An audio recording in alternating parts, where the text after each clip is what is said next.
بسم اللہ الرحمن الرحیم۔ آج شام سے ہی دوستوں نے بہت زیادہ میسیجز کر ایک طاہر اشرفی کی آڈیو بار بار گردش کر رہی ہے گروپوں میں، اور ایک ہوپ کا لیٹر ہے جس میں انہوں نے ایئر لائن کو لکھا ہے کہ ہمارے پیسے واپس کرائے جائیں۔ تو یہ یاد رکھیے، اس لیٹر کی حقیقت میں آپ لوگوں کو بتا دوں۔ سب سے پہلے تو میں آپ کو بتا دوں کہ مایوس نہیں ہونا ہے آپ نے، اور یہ آیت ہمیشہ یاد رکھنی ہے، انہ لا ییأس من روح اللہ الا القوم الکافرون۔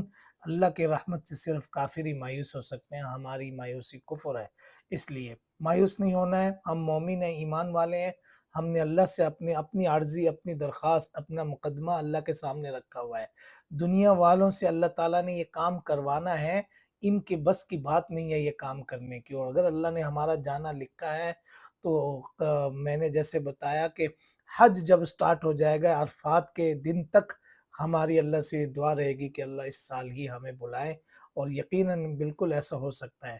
تو اس خط کی حقیقت یہ ہے کہ یہ حفظ ما تقدم کے طور پر، اور کچھ لوگ سب نہ بھی گئے تو کچھ لوگوں کے جو پیسے رہ جائیں گے، تو انہوں نے لکھا ہے ایئر لائنوں کو کہ جو نہیں جا سکیں گے اس سال ان کے پیسے واپس کر دیے جائیں۔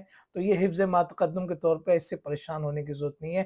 کوششیں بہت سیریس انداز میں جاری ہیں۔ وزیر اعظم نے شاہی خاندان سے درخواست کی ہے، انہوں نے مثبت نتیجے دیے ہیں۔ بہت باوثوق ذرائع سے ہمیں پتہ چلا ہے کہ سعودیہ میں بڑی کوششیں جاری ہیں، اور 1 سے 2 دن یا 3 دن کے اندر اندر اچھی خبریں آنے والی ہیں۔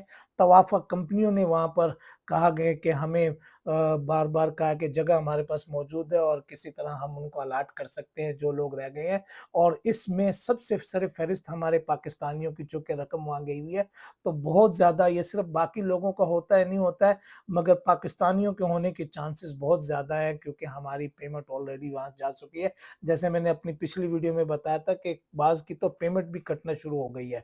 تو بہرحال مختصر یہ ہے کہ ہم ایمان والے ہیں، ہمیں صبر پر اللہ تعالیٰ نے اجر دینا ہے، ہمیں صبر کرنا ہے، اور صبر کے بعد انشاءاللہ مشقت آنے والی ہے، مشقت دور ہونے والی ہے انشاءاللہ۔ تو ہم مومن ہیں، مومن شکست کھا سکتا ہے مگر مایوس کبھی نہیں ہوتا، مومن تھک سکتا ہے مگر اپنی ہمت کبھی نہیں ہارتا، مومن رو سکتا ہے، پریشان ہو سکتا ہے، مگر اللہ تعالیٰ سے شکایت نہیں کرتا بلکہ اللہ سے دعا کرتا ہے۔ ہم نے دعا کرنی ہے اور دعاؤں میں لگ رہنا ہے۔ مایوسی پھیلانے والوں سے ایک درخواست یہ ہے کہ ہرگز مایوسی نہ پھیلائے، ورنہ لوگ دعاؤں سے اور ہمت ہار کر بیٹھ جائیں گے اور دعائیں چھوڑ دیں گے۔ ایسا ہم نے کبھی نہیں کرنا ہے۔ جزاکم اللہ، السلام علیکم۔